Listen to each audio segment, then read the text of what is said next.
Hello, good morning. It's time for Victory Time at 10 o'clock Central African Time with me, Victory Ikechukwu, as your host. A warm welcome to all my viewers all over the world, wherever you are watching me from. Today, we are going to be discussing something wonderfully in a home that affects children that maybe we might not even know. Before I go into the topic I have for us today, I want us to appreciate God for the gift of life, because today is September 1st. The 9th month is a brand new month God has privileged you and I to see. So we really need to appreciate Him for bringing us to a new month. It's not one of those things. Father, we thank you for today, the first day of the month of September, a brand new day. We appreciate you. We give you praise for everything. In Jesus' name, amen. Hallelujah. See, I'm excited. You have to be excited as well, because it's not that you know what to do or one of those things, seeing a new month. It is by the mercy of God. I would like you to share this video, encourage people that don't know about it to know about it. Let them like the page so that they can watch my past videos. I've taught a lot of things. And also, Victory Time is the time I bring teachings that will help us live victoriously in our everyday lives. And also in those areas of our life where we struggle, I bring teachings that will help you to have victory. The topic I have for us today say 10 right and wrong things we teach children unknowingly. We might not know.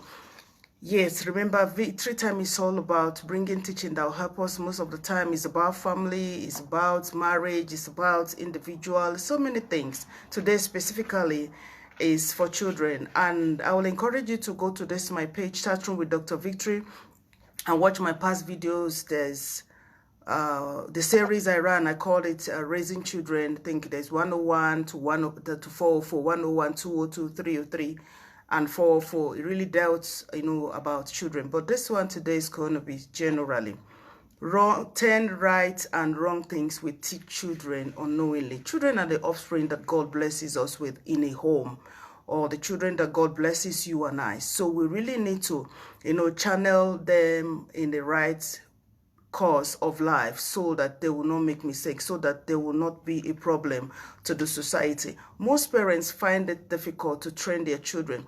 Whenever God blesses you with children, you have the responsibility to take care of them. You have the responsibility to teach them the right thing and the wrong things. You have the responsibility to train them. But sad enough, most parents, they don't have time to train their children. Yes, training children is really a difficult task. I think I can't remember the topic, but I've read sometime, parts of my videos about training children. It takes hard work, it takes determination, it takes diligence. You really need to teach your children. And do you know one thing about life? If you don't train your children, yes, definitely they'll be trained in one way or the other wrongfully through the social media, through the internet, so many other ways that will train your children wrongly. Yeah, the television, the media is there to teach them the wrong way. So you need to actually train them the right way.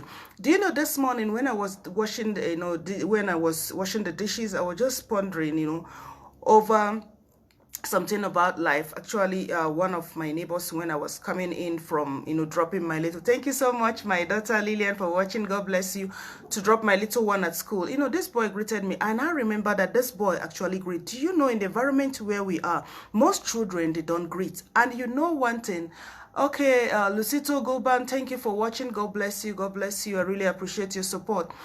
Do you know that most parents, they find it difficult to train the children? And when you don't train the children will go around picking one thing or the other around the environment. That's the way life made children. Children are meant to learn from what they watch specifically than what they are taught. Yes, children actually do more of what they watch us do than much of what we teach them to do.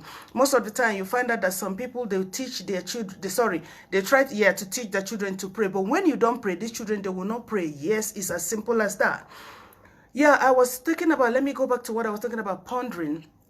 Do you know that most parents, they don't teach the children how to greet? Yes, how to greet somebody, good morning, good afternoon. You have to start from the home. When you teach your children to say good morning, good afternoon, or thank you after a meal and all that at home, they will find it very easy to do that outside while you have taught them.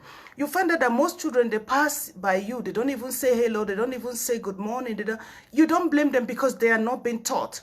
Parents, you need to do the work of teaching your children, because when you don't teach them, they'll pick the wrong things outside. That's what my topic is all about this morning. I'm going to be narrating a whole lot of things that we don't even know that these children, they learn from us because they live by us. Actually, it's a write-up by Dorothy Law Nolte, but I'm going to explain it one after the other. 10 point. So children, they live and learn from us because they're living with us. So they actually learn from what they see us do as they live with us. Children learn what they live. If children live with hostility, they learn to fight. Are you having a hostile environment? Do you create a hostile environment with your children? When children live with hostility, they learn to fight. You wonder why, sometimes your children will come back from school and tell you, this, my friend, is always fighting. Sometimes because of, by the grace of God, I studied psychology. So some of these things I understand it better. But some people don't. Some things your children come home to tell you, it might be as a result of what their classmate is passing through.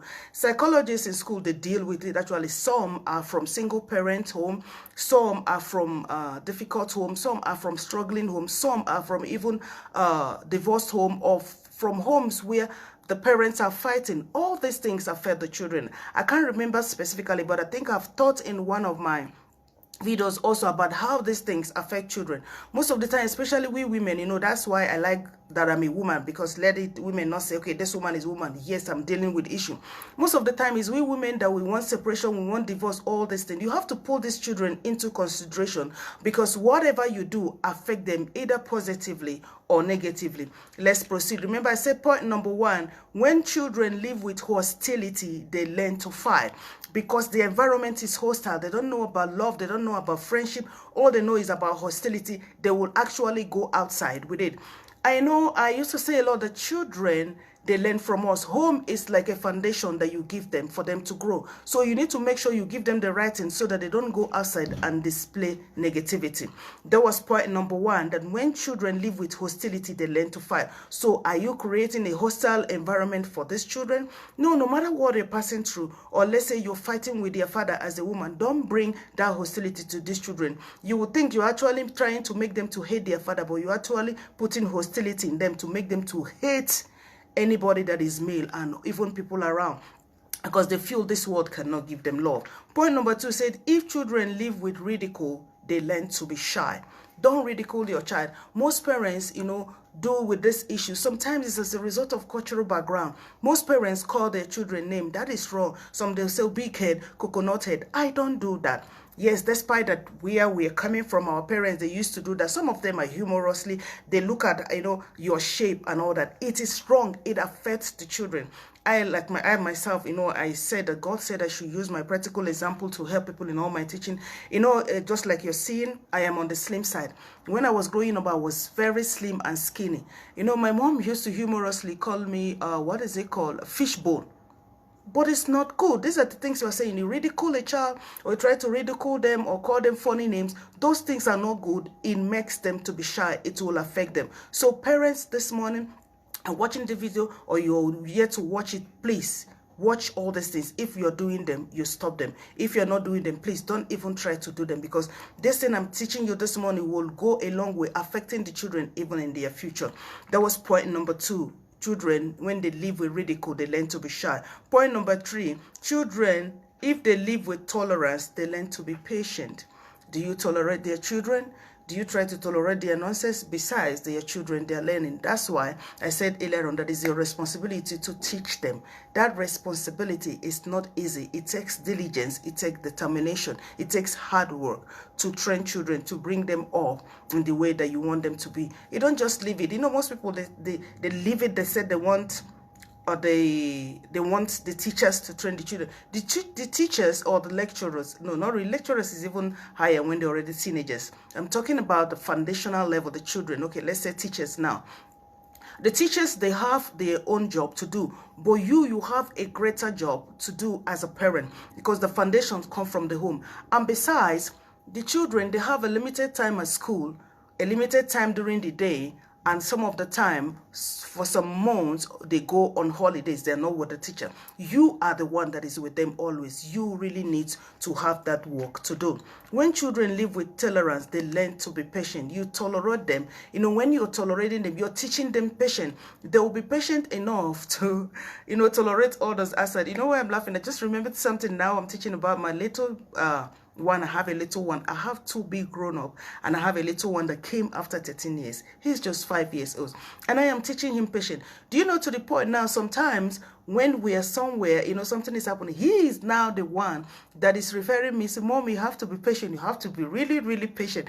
Sometimes I laugh over it. Why? Because I've actually taught him to be patient, because he's very, very impatient, and besides, that has to do with his age anyway. But still, you have to bring in measures. You have to bring in, some measures to help them to learn. Point number 3 says, if children live with tolerance, they will learn to be patient. Are you tolerating them? Tolerance means it has to do with patience. You're tolerating their nonsense. They're tolerating their inadequacies. They're tolerating whatever tantrum, whatever they are bringing. You're teaching them patience, because you're patient with them. Point number 4, if children live with encouragement, they learn confidence. If children live with encouragement, they learn confidence. Do you encourage them? It makes them to have self-confidence. Even if they make mistake, it's going to be fine. You will do better next time. You're helping them with homework. You see how well they are doing or how badly they're doing. You need to encourage them that you can be better. Do you know, most of the time, it might be just a little encouragement that child needs to pick up in his or academics. It might be a little encouragement that she or he needs to pick up in their sporting activities or their extracurricular activities at school. Please, you need to encourage the children in one way or the other, whatever it is that they are having difficulty with. It might be with life. Some children are, just like I said earlier on, shy. You need to tolerate. When you tolerate them, then they will not be shy. Sorry, when you don't ridicule them, then they will not be shy. We need to do our work as parents. That was point number 4. Point number 5 says, if children live with praise, they learn to appreciate. Wow, this is wonderful. Do you know, most of my teachings, I've not actually read it, then I've, explained it earlier. I was talking about greeting. Most children, they don't greet. You don't really have to fight with them, because they don't know, they were not taught at home. And at home, they don't greet. And the parents, they didn't see it as anything wrong. So definitely, they will go outside without greeting people. Yes, the parents, they are not doing their job. So it's the same with what I'm teaching this morning. When you praise children, they will learn to appreciate others, because they are being appreciated at home with whatever they are doing. So please learn to appreciate these children, no matter what they are doing. They are not doing well at school. Let's say, thank you so much for watching, man of God, Pastor God. Thank you for watching. Thank you. I appreciate your support. All right. If children live with praise, they learn to appreciate. First of all, you need to praise them at home. You need to appreciate them. Do you know that my children, even when they do the dishes, I say, thank you for washing the dishes. Thank you for sweeping the house. Thank you. I actually know that is their daily chores, but you need to appreciate them. Do you know now, even if when I buy them things, it's my responsibility as a parent to buy them something, but they still say thank you while I have taught them to do that. If children live with praise, they learn to appreciate. You need to praise these children. Okay, let's say they're not doing well at school, or let's say they get 1 mark out of 5. You need to say, oh, thank you, my child, for doing well and all that. It encourages them.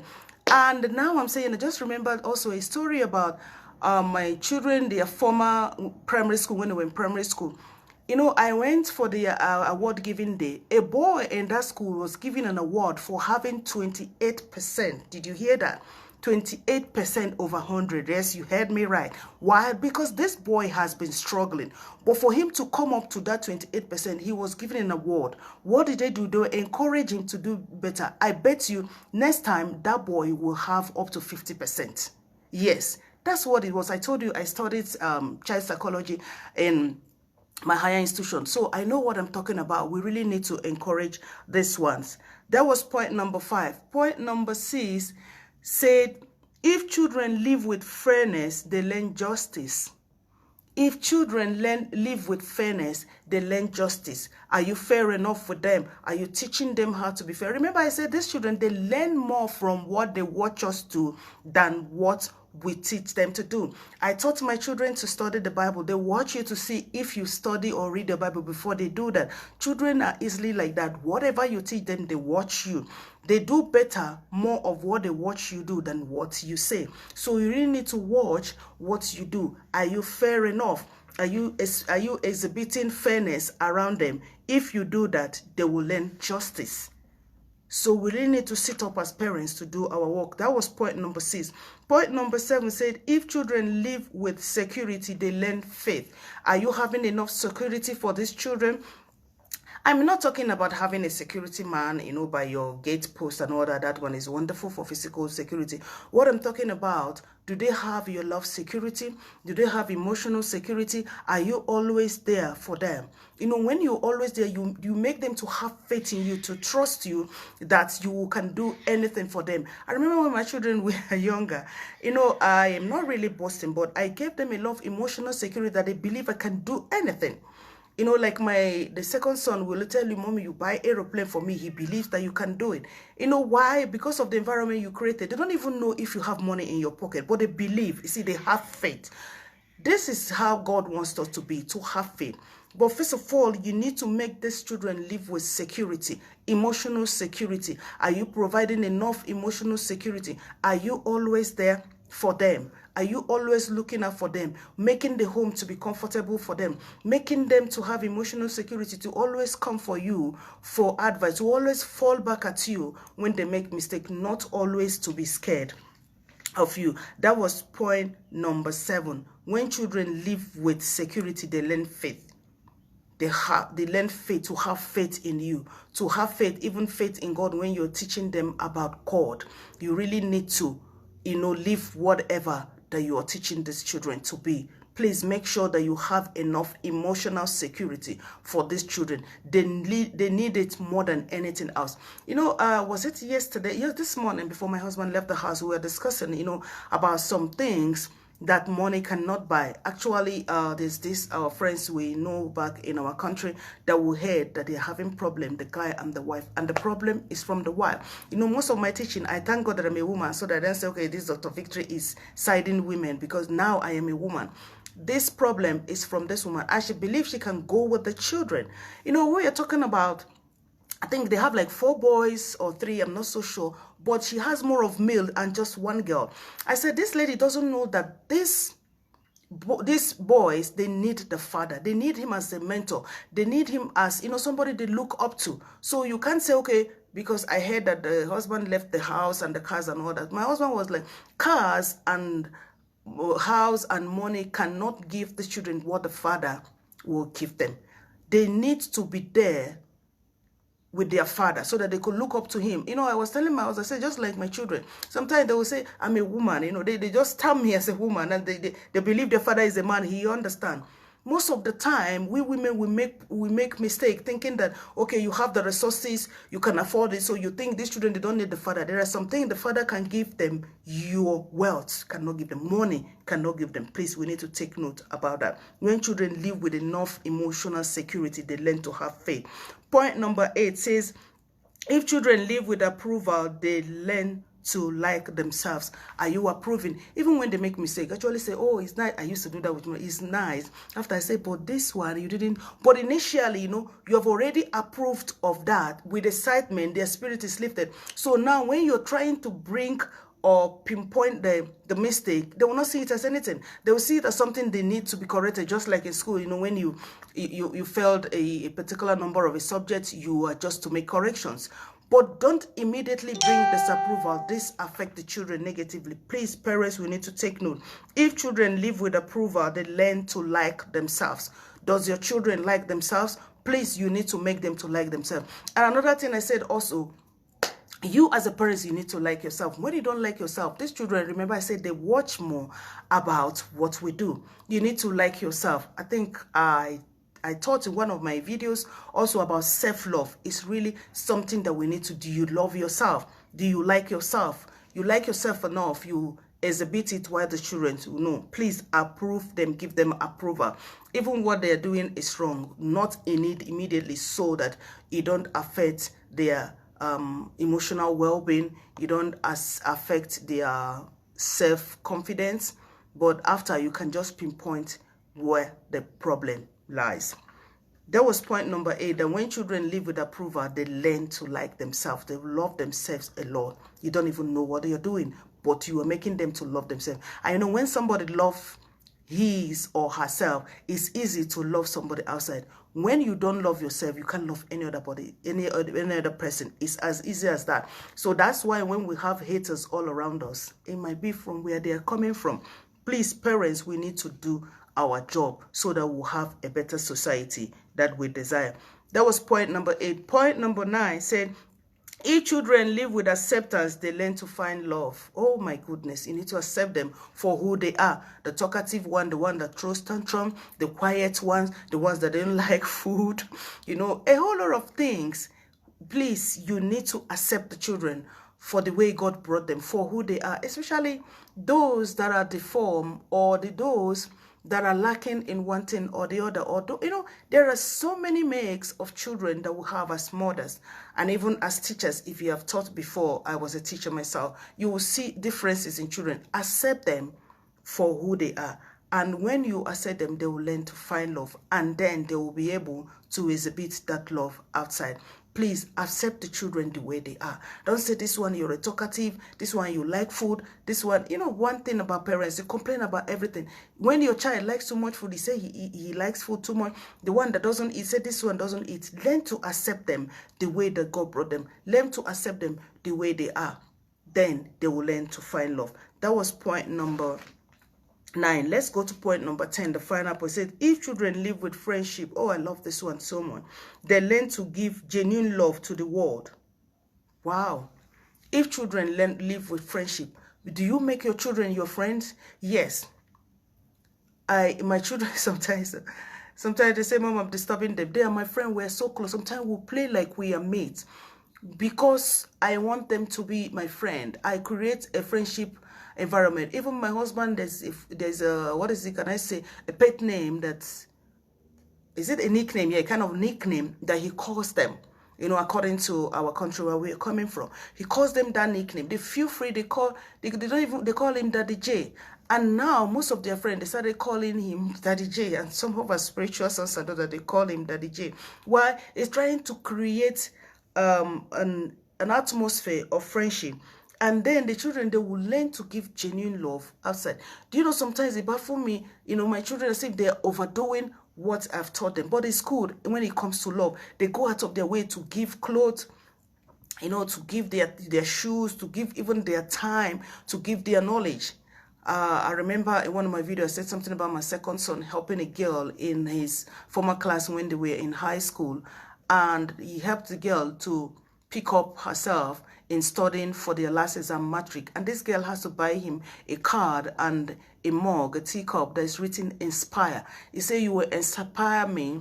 You inspired me to become better, to, you know, come out from my shell and, you know, to become a better person in my studies and in other things. You know, that's really recommendable, because I taught them by the grace of God to live with friendship. I created a friendly atmosphere for them. Then it will help them to release the genuine love to the outside world.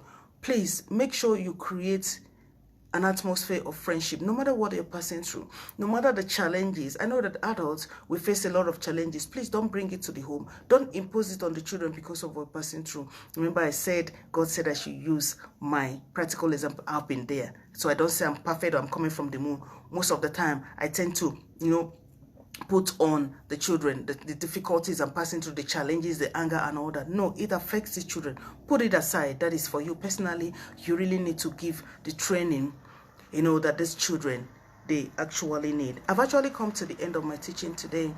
That's all I have for you today. I hope you have actually learned, because some things we are teaching these children, they are wrong, some are right. You know, like the one, when you live with praise, when they live with praise, they learn to appreciate and all that. That's a good one. Like the bad one, when they live with ridicule, they learn to be shy. When they live with hostility, they learn to fight. So some of these things we need to make amends so that it will not affect these children negatively.